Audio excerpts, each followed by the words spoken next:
বসেন, অন্তরে যদি আল্লাহর ভয় থাকে তুমি সাদা কাগজে লেখা রাখো, এই ভয় তোমার পারফেক্ট মুভমেন্ট মুসলমান বানিয়ে দেবে, তোমাকে প্র্যাকটিসিং মুসলিম বানিয়ে দেবে। তুমি জমিনে যখন চাষ করতে যাবা তুমি ছেলে বসো বসো, আমি বলতেছি বসার জন্য, তুমি যাও চুপটা কেড়ে যাই চালিস থেকে রে কইতো ফর তোর দেয় হু দুধে উঠলো আর কি। তারা আপনি জিগান সিফা দিয়াতে যদি কইতো ফরসার পরে কই তো কেড়ে উঠছে তে নিজেও জানেন ওই হেবেডির মতো। কোন বেডির মতো কথাটা কি কইলে তা এই বেডি এই বেডতে হে বেড গিয়া দে সকলে কান্দে, এই বেডিও কান্দে। জিজ্ঞেসি কি থাকো তুমি কান্দো গেরে, তারা দি কান্দে। তারা কানলে আমি কানলে দুষ্কৃতেও উঠছে গেরে, তারা দি উঠবে। সিফা দিয়া বইয়া থাক বাড়া, খালি সময় কম। মার হাবা কয় না, জোরে কয় না মার হাবা। ভাইয়ারা ও ভাইরা একটু চিন্তা করে নো, থাকতেন না তো থাকতেন না। আমি মুশতাক ফয়েজি থাকবো না, আমার আব্বা ফয়েজ আহমদ নাই, আপনার আব্বা নাই, দাদা নাই, আপনি একদিন হুট করে চলে যাবে। এটাই হচ্ছে জিন্দেগি, এটাই জীবন। যাওয়ার আগে এমন একটা জিন্দেগি করে যাবে, যখন আপনার মৃত্যুর খবর হয়ে যাবে মসজিদের মিনারে, লোকগুলো দৌড়ে দৌড়ে আসবে, কাফন পরিয়ে যখন দাফন করে দেবে মাটির খবরে, সবাই দেখুক মাটির খবর, আপনি খবরে গিয়ে দেখবেন মাটির খবর মাটি নাই, মাটির খবর জান্নাতের টুকরা হয়ে গেছে। আমার একটা জিন্দেগি আমরা চাই নাকি চাই না? কথা কাটা চাই নাকি চাই না? আমরা এখানে আসরের নামাজ পড়বো, কোনো সমস্যা আছে? এখন আসরের নামাজ পড়লে হবে না নামাজ?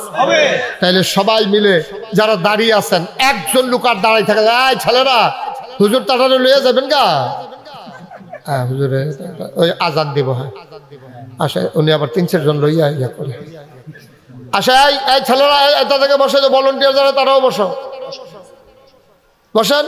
আপনি কালাফান যাই বই এলেন না, আপনি কি এই মাথা থেকে বইবেন তো? মাহফিলে তো শেষ। আরে বন্যা এক জায়গা দিয়ে তাড়াতাড়ি কর্তা ছাড়া কি? এই বাসা এখন সবাই আমিন কর। আমরা থাকবো কেউ? কথা কেন আমরা কেউ থাকবো? আমরা সবাই চলে যাওয়ার আগে একটা সুন্দর জিন্দেগি করি। একটা কথা বলি আমি শেষ করে দেব। হাসান বসরি রহমতুল্লাহ আলাই আল্লাহর একজন বুজুর্গ ব্যক্তি ছিলেন, দ্বীনের বীর মুজাহিদ ছিলেন। উনি একদিন এক জানাজাত গেছে। জানাজাত গিয়া দেখে যে অনেক লোক, তো জানাজা যখন শেষ হয়েছে উনি দাঁড়ায় দাঁড়ায় কাঁদতেছে। ওনার যারা ভক্ত মুরিদ আশিকান ওনারা বলতেছে, হুজুর এই লোকটা তো আমাদের জানা মতো আপনার কোনো আত্মীয় হয় না, আপনার পরিচিত মানুষও না, আপনি শুনছেন জানাজা, আপনি দৌড়ে চলে আসছেন। আচ্ছা হুজুর আপনি মানুষটার জন্য কাঁদেন কেন? হুজুর চোখের পানি ছেড়ে দিলেন, ডাক দেয়া কয়, ও আমার ভক্ত মুরিদারা, যেই মানুষটা যারে এখন কাফন পরাইয়া দাফন করে দেওয়া হবে, এই মাত্র জানাজা দিলাম, তোমরা আমাকে একটা কথা বলো দেখি, এই মানুষটারে যদি এখন জীবন ফিরাই দেয় তাইলে এই মানুষটা কেমন হয়ে যাবে? সুবহানাল্লাহ বলবেন না? সে তো মরে গেছে, এখন যদি তার জীবন দেয়, তার দেহের ভিতরে যদি রূহটা আবার ফিরাই দেয়, সে কি করবে? হুজুর এটা কখনোই হবে না। আমিও জানি কখনো হবে না। মনে করো যদি আল্লাহ তার রূহ ফিরাই দেয়, সে কি করবে? সবাই বলতেছে, হুজুর সে আর একটা মিথ্যা কথাও বলবে না, সে গীবত করবে না, চুগলখুরি করবে না, সে মসজিদ ছাড়বে না, রোজা ভাঙবে না, নামাজ ছাড়বে না, মানুষের জুলুম করবে না, অন্যায় বিচার করবে না, মানুষটা সোনার মানুষ হয়ে যাবে। হুজুর আবার আরো বেশি কাঁদতেছেন। সুবহানাল্লাহ বলবেন না? সুবহানাল্লাহ। হাসান বসরি রহমাতুল্লাহ আলাইহি আবার হাউমাউ করে কাঁদতে শুরু করলেন।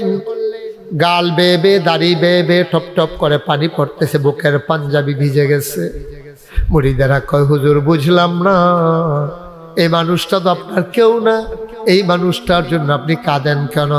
আমি মানুষটার জন্য কাঁদি না রে বাবা, তোমরা যেই জবাবটা দিয়েছো এটা মনে করে আমি কাঁদতেছি।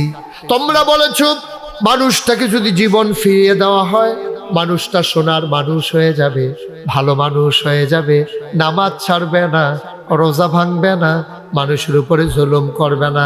তোমরা সত্যই বলেছো, তোমরা সত্যই বলেছো, জীবন ফিরাই দিলে মানুষটা ভালো মানুষ হয়ে যাবে, তা কিন্তু তার জীবন